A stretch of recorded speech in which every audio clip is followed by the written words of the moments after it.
আসসালামু আলাইকুম এভরিওয়ান। গতদিনে দেখিয়েছিলাম চিকেনটা কাটা পরিষ্কার করা। তো আজকে আপনাদের সাথে আমার রান্না শেয়ার করার কথা ছিল, তো যেই কথা সেই কাজ। আজকে আমি চিকেনটা রান্না করব। আসলে যেদিন এনেছিল ঠিক তার পরের দিনই রান্না করেছি আর কি। তো এখানে হচ্ছে চিকেনে যে পরিমাণে চর্বি ছিল আমি চর্বিগুলোকে সরিয়ে রেখেছি, আর মাংসর গায়ে যে চর্বিগুলো আছে সেগুলো দিয়েই আলহামদুলিল্লাহ রান্না হয়ে যাবে। তো আমি চিকেনটা একটু আলাদা স্টাইলে রান্না করার চেষ্টা করলাম, মানে পাকিস্তানি স্টাইলে। তো ওখানকার রান্নাগুলো আমি প্রায় ফলো করি। তো দেখি যে ওরা পেঁয়াজের সাথে চিকেনটা মানে ভেজে ভেজে চিকেনটার সাথে লাল করে নেয়, পেঁয়াজটা চিকেনটা একসাথে লাল করে নেয়।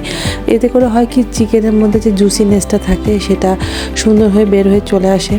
আর যেহেতু আমার এই চিকেনটাতে অনেক বেশি চর্বি ছিল, তো অল্প তেল দিয়ে চিকেনটা ভাজতে ভাজতে চিকেনের মধ্যে থেকেই সব তেল বের হয়ে আসছে। আর এই যে দেখেন, সব তেল বের হয়ে আসছে। এখানে চিকেনটা পেঁয়াজটা যখন লাল হয়ে গিয়েছিল আমি সব মশলা অ্যাড করে দিয়েছিলাম।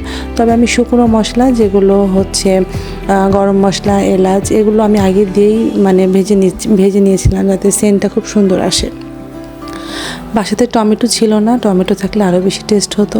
তো এই যে দেখেন, আমি একদম পানি ছাড়া মানে মাংসটা কষাতে কষাতে একদম মানে লাল করে দিয়েছি সুন্দর। তো এখানে মাংসটা এতই শক্ত, আসলে এই মাংসগুলো অনেক বেশি শক্ত হয়।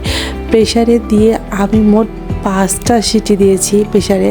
তো 5টা সিটি দেওয়ার পর মাংসটা নরম হয়েছে, তারপরেও খুলে যায়নি। এতগুলো যদি আমি গরুর মাংসতে সিটি দিতাম, গরুর মাংস একদম গলে যেত। তো এই তো মাংস রান্না অলরেডি শেষ, তাতে আমি আলুও দিয়েছিলাম। আর আমি এইভাবে মাংস রান্না করলে অবশ্যই পোলাওটা রান্না করি। আমার বড় মুরগির সাথে একটু ভুনার সাথে পোলাও খেতে অনেক বেশি পছন্দ।